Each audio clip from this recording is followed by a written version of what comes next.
Hi ಎಲ್ರಿಗೂ ನಮಸ್ಕಾರ. ಮತ್ತೊಮ್ಮೆ ನಮ್ಮ ಯೂಟ್ಯೂಬ್ ಚಾನಲ್ಗೆ ಸ್ವಾಗತ. ನಿನ್ನೆ ವಿಡಿಯೋದಲ್ಲಿ ಒಂದು ಬಟನ್ ಹೋಲ್ ಸ್ಟಿಚ್ಚನ್ನು ಎರಡು ರೀತಿಯಲ್ಲಿ ಯಾವ ರೀತಿ ಮಾಡೋದು ಅಂತ ಹೇಳ್ಕೊಟ್ಟಿದ್ದೀನಿ. ಯಾರೆಲ್ಲ ನೋಡಿಲ್ಲ ಅದನ್ನು ನಮ್ಮ ಹಿಂದಿನ ವಿಡಿಯೋದಲ್ಲಿ ಚೆಕ್ ಮಾಡಿದ್ರೆ ನಿಮಗೆ ಸಿಗುತ್ತೆ. ಅದು ತುಂಬಾ ಮುಖ್ಯವಾದಂಥ ಏನು ಹೇಳ್ತೀವಿ ತುಂಬಾ ಮುಖ್ಯವಾದಂಥ ಸ್ಟಿಚ್ ಅಂತಲೇ ಹೇಳ್ಬೋದು. ಬೇಸಿಕಲಿ ಎಲ್ಲನೂ ಕಲ್ತಿದ್ರೆ ನಾವು ಅಡ್ವಾನ್ಸ್ ಲೆವೆಲಲ್ಲಿ ಮಾಡುವಾಗ ಎಲ್ಲ ಉಪಯೋಗಕ್ಕೆ ಬರುತ್ತೆ. ಅದಕ್ಕೋಸ್ಕರ ಅದನ್ನು ನೋಡಿ. ಇವತ್ತಿನ ವಿಡಿಯೋದಲ್ಲಿ ನಾನು ಚೈನ್ ಸ್ಟಿಚ್ಚನ್ನು ದೊಡ್ಡದಾಗಿ ಹಾಕಿಕೊಳ್ಳೋದನ್ನು ನಿಮಗೆ ಪ್ರಾಕ್ಟೀಸ್ ಮಾಡಲಿ ಅಂತ ನಾನು ತೋರಿಸ್ಕೊಟ್ಟಿದ್ದೆ. ಈಗ ಚಿಕ್ಕದಾಗಿ ಯಾವ ರೀತಿ ನಾವು ಇದು ನೋಡ್ರಿ ಕ್ರೀಪಿಂಗ್ ಡಿಸೈನ್ ಇಲ್ಲಿ ನೋಡಿ ಯಾವ ರೀತಿ ಶೇಪು ಇಲ್ಲಿ ಯಾವ ಶೇಪ್ ಬಂದಿದೆಯಲ್ಲ ಈ ಶೇಪನ್ನು ಮತ್ತು ಈ ಬಾಕ್ಸ್ ಟೈಪಲ್ಲಿ ಮಾಡುವಂಥ ಶೇಪನ್ನು ಈ ಕರುಗಳಲ್ಲಿ ಯಾವ ರೀತಿ ಮಾಡ್ಕೊಂಡು ಹೋದರೆ ಕರೆಕ್ಟಾಗಿ ಬರುತ್ತೆ. ಇವೆಲ್ಲ ಒಂದೊಂದು ಟಿಪ್ಸ್ ಅಂತಲೇ ತಿಳ್ಕೊಬೋದು. ಒಂದೇ ವಿಡಿಯೋದಲ್ಲಿ ಎರಡು ತರಹದ ಚೈನ್ ಸ್ಟಿಚ್ಚಲ್ಲೇ ಎರಡು ಥರ ಡಿಸೈನ್ಸನ್ನು ನಾನು ತೋರಿಸ್ಕೊಡ್ತಿದ್ದೀನಿ ಒಂದೇ ವಿಡಿಯೋದಲ್ಲಿ. ನೀವು ಈ ಬಾಕ್ಸ್ ಟೈಪಲ್ಲಿ ಮಾಡುವಾಗ ಯಾವ ಟೈಪಲ್ಲಿ ಬಂದಾಗ ಹೇಗೆ ಈ ಮೂಲೆಗಳಲ್ಲಿ ತಗೊಳ್ಳೋದು, ಈ ಕರುವಲ್ಲಿ ಬಂದಾಗ ಯಾವ ರೀತಿ ನಾವು ನೀಟಾಗಿ ಸ್ಟಿಚ್ ಮಾಡ್ಬೋದು, ಯಾವ ಟಿಪ್ಸನ್ನು ಯೂಸ್ ಮಾಡಬೇಕು, ನಾವು ಯಾವ ರೀತಿ ಹೊಲಿಗೆನ ಸ್ಟಿಚ್ಚನ್ನು ಹಾಕಬೇಕಾಗತ್ತೆ ಅಂತ ಈ ವಿಡಿಯೋದಲ್ಲಿ ತೋರಿಸ್ಕೊಡ್ತೀನಿ. ಹಾಗಿದ್ರೆ ವಿಡಿಯೋನ ತಡ ಮಾಡೋದು ಬೇಡ, ಬೇಗ ಶುರು ಮಾಡ್ಕೊಳ್ಳೋಣ ಅಲ್ವಾ. ಬೇಗ ಶುರು ಮಾಡಿ ಬೇಗನೆ ಮುಗಿಸ್ತೀನಿ. ಆದಷ್ಟು ಎಲ್ಲರೂ ಈ ವಿಡಿಯೋನ ನೋಡಿ, ತುಂಬಾ ಹೆಲ್ಪ್ ಆಗುತ್ತೆ ನಿಮಗೆ. ಈ ಟಿಪ್ಸ್ಗಳೆಲ್ಲ ನೀವು ಸಣ್ಣ ಸಣ್ಣ ಟಿಪ್ಸೇ ಆಗ್ಬೋದು, ತಿಳ್ಕೊಂಡ್ರೆ ಖಂಡಿತ ನಿಮಗೆ ಮುಂದೆ ನೀವು ಅಡ್ವಾನ್ಸ್ ಲೆವೆಲಲ್ಲಿ ಡಿಸೈನ್ಸ್ ಮಾಡುವಾಗ ತುಂಬಾ ಈಸಿ ಆಗುತ್ತೆ. ಅದಕ್ಕೋಸ್ಕರ ಈ ಡಿಸೈನನ್ನು ನಾನು ತೋರಿಸ್ಕೊಡ್ತಿದ್ದೀನಿ. ಹಾಗಿದ್ರೆ ಈಗ ವಿಡಿಯೋನ ಶುರು ಮಾಡೋಣ. ನೋಡಿ, ನಾನು ಈಗ ಇದಕ್ಕೆ 2 ಎಳೆ ದಾರನ ಸಿಲ್ಕ್ ಥ್ರೆಡ್ಡನ್ನೇ ತಗೊಂಡಿದ್ದೀನಿ. ನೋಡಿ, ಸಿಲ್ಕ್ ಥ್ರೆಡ್ಡನ್ನು ಗಂಟಾಕಿ ಇಟ್ಕೊಂಡಿದ್ದೀನಿ. ನೋಡಿ, ಈ ರೀತಿ ಗಂಟಾಗಿ ಇಟ್ಕೊಂಡಿದ್ದೀನಿ. ಹಾಗಿದ್ರೆ ಈಗ ವಿಡಿಯೋ ಶುರು ಮಾಡೋಣ. ನಾನು ಈಗಾಗಲೇ ಚೈನ್ ಸ್ಟಿಚ್ಚನ್ನು ಹೇಳ್ಕೊಟ್ಟಿರೋದ್ರಿಂದ ನಿಮಗೆ ತುಂಬಾ ಈಸಿ ಆಗುತ್ತೆ. ನೋಡಿ, ಈಗ ನೋಡಿ ಇಲ್ಲಿಂದ ಶುರು ಮಾಡ್ಕೋತೀನಿ. ನಾನು ಹೇಳ್ದಂಗೆ ಇದ್ರ ಏನು ಫೇಸ್ ಇದೆಯಲ್ಲ ಅದು ಫ್ರಂಟಲ್ಲಿ ಇರಬೇಕಾಗತ್ತೆ. ಫಸ್ಟು ಇದಕ್ಕೆ ಲಾಕನ್ನು ಮಾಡ್ಕೊಂಬಿಡೋಣ. ಇಲ್ಲಿ ನೋಡಿ, ಲಾಕ್ ಮಾಡ್ಕೊಂಡು ಇದನ್ನು ಕರುವಲ್ಲಿ ಯಾವ ರೀತಿ ನಾವು ತಗೊಂಡ್ರೆ ಕರೆಕ್ಟಾಗಿ ಬರುತ್ತೆ ಅನ್ನೋದಾದರೆ ನಾವು ಇದಕ್ಕೆ ಚಿಕ್ಕ ಚಿಕ್ಕ ಚೈನನ್ನು ಹಾಕ್ಕೋಬೇಕಾಗತ್ತೆ. ಚಿಕ್ಕ ಚೈನನ್ನು ಹಾಕೊಂಡಾಗ ಕರುವಲ್ಲಿ ನಮಗೆ ನೀಟಾಗಿ ಬರುವಂಥದ್ದು. ಇಲ್ಲ ನಾವು ದೊಡ್ಡ ಚೈನ್ ಹಾಕ್ತೀವಿ ಅಂದಾಗ ಸ್ಟ್ರೈಟ್ ಬರುತ್ತೆ ಹೊರತಾಗಿ ಕರುವಲ್ಲಿ ಬರೋದಕ್ಕೆ ಸಾಧ್ಯ ಇಲ್ಲ. ಇಲ್ಲಿ ಮಾಡ್ತಿದ್ದೀನಿ ನೋಡಿ, ಈ ರೀತಿ ಚಿಕ್ಕದಾಗಿ ಪುಟ್ಟದಾಗಿ ನಾವು ಒಂದು ಚೈನನ್ನು ಹಾಕೊಂಡ್ರೆ ಇದು ಪ್ರೊಫೆಷನಲ್ ಸ್ಟಿಚ್ ಅಂತಲೇ ಹೇಳ್ಬೋದು. ನಾವು ಪ್ರೊಫೆಷನಲ್ ಆಗಿ ನಾವು ಡಿಸೈನ್ ಮಾಡುವಾಗ ಹಾಕ್ತೀವಿ ನೋಡಿ ಸ್ಟಿಚ್ಚು, ಆ ಸ್ಟಿಚ್ಚನ್ನು ಈ ರೀತಿ ಹಾಕ್ಕೊಂಡ್ರೆ ಪ್ರಾಕ್ಟೀಸ್ ಮಾಡಿ. 1 ಸತ ಅಲ್ಲ 10 ಸತಿ ಪ್ರಾಕ್ಟೀಸ್ ಮಾಡಿ. ನಾನು ಒಂದು ದಿನ ಎಕ್ಸ್ಟ್ರಾ ಟೈಮನ್ನು ನಿಮಗೆ ಕೊಟ್ಟಿದ್ದೀನಿ. ಹಿಂದಿಂದೇ ಬೇಗ ತೋರಿಸ್ಬಿಟ್ರೆ ತುಂಬಾ ಹಿಂಸೆ ಆಗುತ್ತೆ ಅಂತ ಹೇಳಿ. ನೋಡಿ, ಇಲ್ಲಿ ಕರು ಯಾವ ರೀತಿ ಬರ್ತಿದೆ ಅಂತ ನೀವು ನೋಡ್ಬೋದು. ನಾವು ಯಾವ ರೀತಿ ಬರ್ಕೊಂಡಿದ್ದೀನಿ ಸೇಮ್ ಅದೇ ರೀತಿಯೇ ಬರ್ತಿದೆ. ನಿಮಗೆ ತುಂಬಾ ಈ ರೀತಿ ಮಾಡೋದ್ರಿಂದ ತುಂಬಾ ನೀಟಾಗಿ ಫಿನಿಶಿಂಗ್ ಅನ್ನೋದು ಬರುತ್ತೆ. ಇಲ್ಲಿ ನೋಡಿ, ಚಿಕ್ಕದಾಗಿ ಪ್ರಾಕ್ಟೀಸ್ ಮಾಡೋದಕ್ಕೆ ಇದು ಒಂದು ಅವಕಾಶ, ಒಳ್ಳೆಯ ಅವಕಾಶ ಅಂತಲೇ ಹೇಳ್ಬೋದು. ಈ ಕ್ರೀಪಿಂಗ್ ಡಿಸೈನ್ ನೀವು ಮಾಡೋದ್ರಿಂದ ಈ ನೋಡಿ ಒಂಥರ ನುಲ್ಗೆ ರೀತಿ ಬರುತ್ತೆ. ಮುಂದಿನ ವಿಡಿಯೋದಲ್ಲಿ ಇದರಲ್ಲಿ ಲೀವ್ಸ್ ಎಲ್ಲ ಬರುತ್ತೆ. ಒಂದೇ ಸತಿ ನಾವು ಲೀವ್ಸನ್ನು ಇದ್ರ ಡಿಸೈನಲ್ಲಿ ಹಾಕೋದು ಹೇಗೆ ಅಂತ ಮುಂದಿನ ವಿಡಿಯೋದಲ್ಲಿ ನಾನು ತೋರಿಸ್ಕೊಡ್ತೀನಿ. ನೋಡಿ, ಈಗ ಇದನ್ನು ಪ್ರಾಕ್ಟೀಸ್ ಮಾಡಿ. ಫಸ್ಟು ಇದನ್ನು ಪ್ರಾಕ್ಟೀಸ್ ಮಾಡಿದ್ರೆ ನಿಮಗೆ ಒಂದೇ ಸತಿ ಲೀವ್ಸನ್ನು ಹಾಕೋದಕ್ಕೆ ಹಿಂಸೆ ಆಗ್ಬೋದು. ತುಂಬಾ ಈಸಿಯಾಗಿ ನಾನು ತೋರಿಸ್ಕೊಡ್ತೀನಿ. ಇವತ್ತಿನ ವಿಡಿಯೋದಲ್ಲಿ ಇದಿರುತ್ತೆ.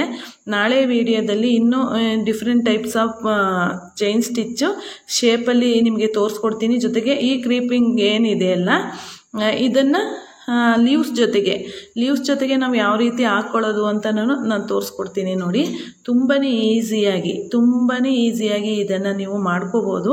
ಇದೊಂದು ಸ್ಟಿಚ್ಚು ನೋಡಿ, ಇದೇ ಒಂದು ತುಂಬಾ ಒಳ್ಳೆ ಡಿಸೈನಾಗೆ ಆಗ್ಬಿಡುತ್ತೆ. ನೀವು ಸುಮಾರಾಗಿ ಕಲಿತಿದ್ದೀವಿ ನಾವು ಈಗಲೇ ನಾವು ಒಂದು ವರ್ಕನ್ನು ನಮ್ಮ ಬ್ಲೌಸ್ಗೆ ಮಾಡ್ಕೋಬೋದು ಅಂತಂದರೆ ನಾವು ಒಂದು ಚೈನ್ ಸ್ಟಿಚ್ಚಲ್ಲೇ ಯಾವ ರೀತಿ ಎಲ್ಲ ಡಿಸೈನ್ ಎಲ್ಲ ಮಾಡ್ಬೋದು ಅಂತ ನೀವೇ ನಿಮ್ಮ ಕ್ರಿಯೇಟಿವಿಟಿಲಿ ನೀವು ಟ್ರೈ ಮಾಡಿ. ತುಂಬಾ ಈಸಿಯಾಗಿ ಒಂದು ಒಳ್ಳೆ ಡಿಸೈನನ್ನು ನೀವು ಮಾಡ್ಬೋದು. ಇದ್ರ ಜೊತೆಗೆ ಒಂದು ಕುಂದನ್ಸನ್ನು ಸ್ಟಿಚ್ ಮಾಡಿಕೊಂಡು ಅದ್ರ ಸುತ್ತ ಸೇಮ್ ನಾನು ಆಗಲೇ ನಿನ್ನೆ ವಿಡಿಯೋದಲ್ಲೇ ಹೇಳಿದೆ, ಯಾವುದೇ ಆರಿ ವರ್ಕ್ ನೀವು ಡಿಸೈನ್ ಮಾಡಬೇಕಾದ್ರೂ ಅದಕ್ಕೆ ಮೂಲ ಅಂತಂದರೆ ಚೈನ್ ಸ್ಟಿಚ್ ಇಲ್ಲದೆ ಆರಿ ವರ್ಕ್ ಇಲ್ಲವೇ ಇಲ್ಲ. ನೋಡಿ, ಈಗ ಲಾಕ್ ಮಾಡ್ತಿದ್ದೀನಿ.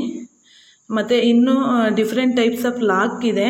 ನಿಮ್ಗೇನಾದರೂ ಗೊತ್ತಿದ್ರೆ ಪರವಾಗಿಲ್ಲ, ಗೊತ್ತಿಲ್ಲ ಅಂತಂದರೆ ಲಾಕ್ ಮಾಡೋದು ಈಸಿಯಾಗಿ ಯಾವ ರೀತಿ ಅಂತಂದ್ರೂ ಅದನ್ನು ಇನ್ನೂ ಒಂದು ವಿಡಿಯೋ ಮಾಡಿ ಹಾಕ್ತೀನಿ ನಾನು, ಯಾವ ರೀತಿಯೆಲ್ಲ ನಾವು ಲಾಕನ್ನು ಮಾಡ್ಕೋಬೋದು ಅಂತ. ನೋಡಿ, ಲಾಕ್ ಆಗಿದೆ. ಈಗ ಈಗ ನಾವೇನು ಮಾಡಬೇಕು, ನೆಕ್ಸ್ಟು ನಾನು ತೋರಿಸಿದ್ನಲ್ಲ ಬಾಕ್ಸ್ ಟೈಪಲ್ಲಿ ತೋರಿಸಿದ್ದೀನಿ ನೋಡಿ, ಅದನ್ನು ಹೇಗೆ ಮಾಡೋದು ಅಂತ. ಈಗ ಈ ಕ್ರಾಸಾಗಿ ಬಂದಿರುವಂಥ ಕರು ಬಂದಿರುವಂಥ ಡಿಸೈನನ್ನು ನಾನು ಮಾಡಿ ತೋರಿಸಿದ್ದೀನಿ. ಈಗ ನಾವು ಕ್ರಾಸಾಗಿ ಯಾವ ರೀತಿ ಮಾಡೋದು, ಇದು ಲಾಸ್ಟಲ್ಲಿ ಹೇಗೆ ಬಂದಿದೆ ಅಂತಲೂ ನಾನು ತೋರಿಸ್ತೀನಿ. ಇಲ್ಲಿ ನೋಡಿ, ಈ ಮೂಲೆಯಿಂದ ಶುರು ಮಾಡ್ಕೋಬೇಕು. ಶುರು ಮಾಡಿಕೊಂಡು ಪಕ್ಕದಲ್ಲಿ ಒಂದು ಲಾಕ್ ಹಾಕೋದನ್ನು ಯಾವತ್ತೂ ಮರಿಬಾರ್ದು. ನಾವು ಮೂಲೆ ಬಂದಾಗ ಯಾವ ರೀತಿ ಡಿಸೈನನ್ನು ತಗೋಬೇಕು, ಅದು ಫಿನಿಶಿಂಗ್ ಬರಬೇಕಾದ್ರೆ ನಾವು ಏನು ಮಾಡಬೇಕು ಅಂತ ಅನ್ನೋದನ್ನು ನಾನೀಗ ಈ ವಿಡಿಯೋದಲ್ಲಿ ತೋರಿಸ್ಕೊಡ್ತಿದ್ದೀನಿ. ತುಂಬಾ ಇಂಪಾರ್ಟೆಂಟ್ ವಿಡಿಯೋ ಅಂತಲೇ ಹೇಳ್ಬೋದು. ಇದನ್ನು ಅಷ್ಟೇ ಚಿಕ್ಕ ಚಿಕ್ಕದಾಗಿ ನೀವು ಸ್ಟಿಚ್ಚನ್ನು ಹಾಕ್ಕೊಳ್ಳಿ. ಇಲ್ಲಿ ನೋಡಿ, ಈಗ ನಾವೇನು ಮಾಡಬೇಕು, ಇಲ್ಲಿ ಮಾಡಿದ್ರೆ ಅದು ನಮಗೆ ಫಿನಿಶಿಂಗ್ ಬರಲ್ಲ. ನಾವೇನು ಮಾಡಬೇಕು, ಇಲ್ಲಿ ಮೇಲ್ಗಡೆ ನಾವು ಮಾಡಿರುವಂಥ ಸ್ಟಿಚ್ ಮೇಲ್ಗಡೆ ಮಾಡಿದಾಗ ನೋಡಿ, ಈಗ ನಮಗೆ ಮೂಲೆ ಬಂತು. ಈ ರೀತಿ ಇದು ಒಂದು ಟಿಪ್ಸ್ ಅಂತಲೇ ಅಂದ್ಕೊಳ್ಳಿ, ಇಂಪಾರ್ಟೆಂಟ್ ಟಿಪ್ಸ್ ಇದು. ನಮಗೆ ಮೂಲೆ ಕರೆಕ್ಟಾಗಿ ಬರಬೇಕಾದ್ರೆ ನಾವು ಮೂಲೆಯಲ್ಲಿ ಯಾವ ರೀತಿ ಸ್ಟಿಚ್ಚನ್ನು ಮಾಡ್ಕೋಬೇಕು. ಮತ್ತು ನೋಡಿ, ರೊಟೇಟ್ ನೋಡಿ, ಒಂದೇ ಕಡೆಯಿಂದ 4 ರೀತಿ ಮೂಲೆ ಬಂದಾಗಲೂ ನಾನು ಯಾವ ರೀತಿ ರೊಟೇಟ್ ಮಾಡ್ತೀನಿ ನೀಡಲನ್ನು ಅನ್ನೋದನ್ನು ನೀವು ಅಬ್ಸರ್ವ್ ಮಾಡ್ಕೊಳ್ಳಿ. ನೋಡಿ, ರೊಟೇಟನ್ನು ಯಾವ ರೀತಿ ನಾವು ಮೇಲ್ಗಡೆ ಮಾಡುವಾಗ ಯಾವ ರೀತಿ ರೊಟೇಟ್ ಮಾಡ್ಕೊಂಡ್ವಿ. ಈಗ ನೋಡಿ, ಈಗ ಎಲ್ಲಿ ಮಾಡಬೇಕು ಹೇಳಿ, ಇಲ್ಲಿ ಬಂದರೆ ಸರೋಗಲ್ಲ, ಇಲ್ಲಿ ಬಂದರೆ ಸರೋಗಲ್ಲ. ಏನು ಮಾಡಬೇಕು, ನಾವು ಇದನ್ನು ಮೇಲ್ಗಡೆ ಒಂದು ಸ್ಟಿಚ್ಚನ್ನು ಹಾಕ್ಕೋಬೇಕು. ಹಾಕ್ಕೊಂಡು ನೋಡಿ, ಇಲ್ಲಿಗೆ ಪುನಃ ಮುಂದುವರ್ಸ್ಕೊಂಡು ಹೋಗೋದು. ನಾವೇನು ಲೈನ್ಸ್ ಇದೆಯಲ್ಲ ಅದನ್ನು ಮುಂದುವರ್ಸ್ಕೊಂಡು ಹೋಗುವಂಥದ್ದು. ನೋಡಿ, ತುಂಬಾ ಹೆಲ್ಪ್ ಆಗುವಂಥ ವಿಡಿಯೋ ಇದು. ಮಿಸ್ ಮಾಡದೆ ಆದಷ್ಟು ಈ ವಿಡಿಯೋನ ನಿಮ್ಮ ಫ್ರೆಂಡ್ಸ್ ಆ್ಯಂಡ್ ಫ್ಯಾಮಿಲಿಗೆ ಶೇರ್ ಮಾಡಿ. ಈಗ ಎಲ್ಲಿ ಹಾಕೋದು, ಇಲ್ಲಿ ಹಾಕೋದಾ, ಇಲ್ಲ, ಇಲ್ಲೇ ಹಾಕಬೇಕು, ಮೇಲ್ಗಡೆನೇ ಹಾಕಬೇಕು. ಹಾಕಿದಾಗ ನಮಗೆ ಕ್ಲಾರಿಟಿ ಸಿಗುತ್ತೆ ಮತ್ತು ಜೊತೆಗೆ ಫಿನಿಶಿಂಗ್ ಅನ್ನೋದು ನೀಟಾಗಿ ಬರುತ್ತೆ. ನಾವೇನು ಬರೆದಿರ್ತೀವಲ್ಲ ಅದೇ ರೀತಿಯೇ ಬರುತ್ತೆ. ನೋಡಿ, ಇದು ಈ ಕಡೆ ಬಂದಾಗ ಯಾವ ರೀತಿ ಮಾಡ್ಕೊಳ್ಳೋದು ಅಂತ ನಾನು ಯಾವ ರೀತಿ ರೊಟೇಟ್ ಮಾಡ್ತೀನಿ ಅನ್ನೋದನ್ನು ನೋಡ್ಕೊಳ್ಳಿ. ನೋಡಿ, ಈ ರೀತಿ ಇಟ್ಕೋಬೇಕು. ಇಟ್ಕೊಂಡು ನೀಡಲನ್ನು ಎಳ್ಕೊಂಡು, ಈಗ ನೋಡಿ ಇದನ್ನು ಈ ರೀತಿ ಎಳ್ಕೋಬೇಕು. ಪುನಃ ಅದೇನು ಲೈನ್ಸ್ ಇದೆಯಲ್ಲ ಆ ಲೈನ್ಸ್ ಒಳಗಡೆ ಮೇಲ್ಗಡೆನೇ ಬರಬೇಕಾಗತ್ತೆ, ಒಳಗಡೆ ಎಲ್ಲ ಲೈನ್ಸ್ ಮೇಲೆ ಬಂದರೆ ಚೆನ್ನಾಗಿ ಕಾಣಿಸುತ್ತೆ. ನಾವೇನು ಮಾರ್ಕಿಂಗ್ ಮಾಡ್ಕೊಂಡಿರ್ತೀವಿ ನೋಡಿ, ಯಾವ ಡಿಸೈನನ್ನು ಮಾಡಬೇಕು ಅನ್ನುವಂಥ ಮಾರ್ಕಿಂಗ್ ಇರುತ್ತಲ್ಲ, ಈಗ ನೀವು ಈ ರೀತಿ ಮಾರ್ಕ್ ಮೇಲೆ ಸ್ಟಿಚ್ ಮಾಡೋದನ್ನು ಕಲ್ತ್ಕೊಂಡ್ರೆ ಪ್ರಾಕ್ಟೀಸ್ ಮಾಡುವಾಗ ನೀವು ವರ್ಕ್ ಮಾಡುವಾಗಲೂ ತುಂಬಾ ಈಸಿಯಾಗಿ ನೀವು ವರ್ಕನ್ನು ಮಾಡ್ಕೋಬೋದು. ನೋಡಿ, ಎಷ್ಟು ಈಸಿಯಾಗಿ ಬರುತ್ತಲ್ವ, ತುಂಬಾ ಈಸಿಯಾಗಿ ಬರುತ್ತೆ, ತುಂಬಾ ಎಲಿಗೆಂಟಾಗೂ ಕಾಣಿಸುತ್ತೆ. ನೋಡಿ, ಈಗ ಇದನ್ನು ಬಂದು ಈಗ ನಾವು ಇದಕ್ಕೆ ಲಾಕ್ ಮಾಡಿದ್ವಿ ನೋಡಿ, ಇದಕ್ಕೆ ಲಾಕ್ ಮಾಡಿದ್ವಿ ಅಲ್ವಾ, ಈ ಮೂಲೆಯಲ್ಲಿ ಈ ರೀತಿ ಮೇಲ್ಗಡೆ ಬಂದುಬಿಟ್ಟು ಇದನ್ನು ಲಾಕ್ ಎಂಡ್ ಮಾಡುವಂಥದ್ದನ್ನು ನೋಡ್ಕೊಳ್ಳಿ. ನೋಡಿ, ಈಗಾಗಲೇ ನಾನು ಹೇಳಿದೆ, ಇದರಲ್ಲಿ ನಾನು ಒಂದು ರೀತಿ ಮಾತ್ರ ಲಾಕನ್ನು ತೋರಿಸ್ಕೊಟ್ಟಿದ್ದೀನಿ.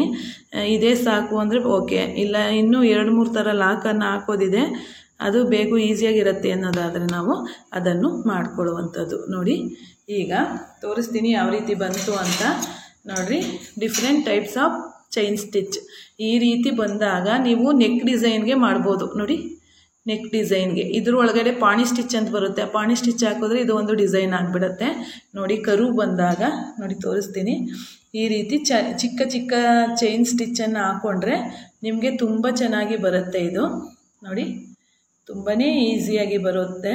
ತುಂಬಾ ನೋಡಿ, ಬಾಕ್ಸ್ ಟೈಪ್ ಎಷ್ಟು ನೀಟಾಗಿ ಬಂದಿದೆ ಅಂತ, ತುಂಬಾ ಎಲಿಗೆಂಟಾಗಿ ಕಾಣಿಸುತ್ತೆ. ಇವೆಲ್ಲ ನಿಮಗೆ ಮುಂದೆ ಡಿಸೈನ್ ಮಾಡುವಾಗ ತುಂಬಾ ಹೆಲ್ಪ್ ಆಗುತ್ತೆ. ಅದಕ್ಕೋಸ್ಕರ ನಾನು ಹೇಳ್ಕೊಡ್ತಿದ್ದೀನಿ. ಆದಷ್ಟು ಈ ವಿಡಿಯೋನ ಟ್ರೈ ಮಾಡಿ ಮತ್ತು ಪ್ರಾಕ್ಟೀಸ್ ಮಾಡಿ. ನಾಳಿನ ವಿಡಿಯೋದಲ್ಲಿ ಇದಕ್ಕೆ ಲೀವ್ಸ್ ಡಿಸೈನ್ ಏನಿರುತ್ತಲ್ಲ, ಇನ್ನೂ ಡಿಸೈನ್ಗಳು ಏನೆಲ್ಲ ಬರುತ್ತೆ, ಡೈಮಂಡ್ ರೀತಿ ಬಂದಾಗ ಏನು ಮಾಡಬೇಕು ಅವೆಲ್ಲನೂ ಮುಂದಿನ ವಿಡಿಯೋದಲ್ಲಿ ತೋರಿಸ್ಕೊಡ್ತೀನಿ. ಈ ವಿಡಿಯೋನ ನೋಡಿ ನಿಮ್ಮ ಅನಿಸಿಕೆ ಅಭಿಪ್ರಾಯನ ಖಂಡಿತವಾಗ್ಲೂ ಕಮೆಂಟ್ ಬಾಕ್ಸಲ್ಲಿ ತಿಳಿಸಿ. ಈ ವಿಡಿಯೋ ಇಷ್ಟ ಆದರೆ ನಮ್ಮ ವಿಡಿಯೋಗೆ ಒಂದು ಲೈಕ್ ಕೊಡೋದು ಮರಿಬೇಡಿ. ನೀವು ಎಷ್ಟು ಲೈಕ್ ಕೊಡ್ತೀರಾ ಅಷ್ಟು ನಮ್ಮ ವಿಡಿಯೋ ಏನಿದೆ ಮುಂದೆ ಇನ್ನೊಂದಷ್ಟು ಜನ ಕಲಿಯೋದಕ್ಕೆ ತುಂಬಾ ಹೆಲ್ಪ್ ಆಗುತ್ತೆ.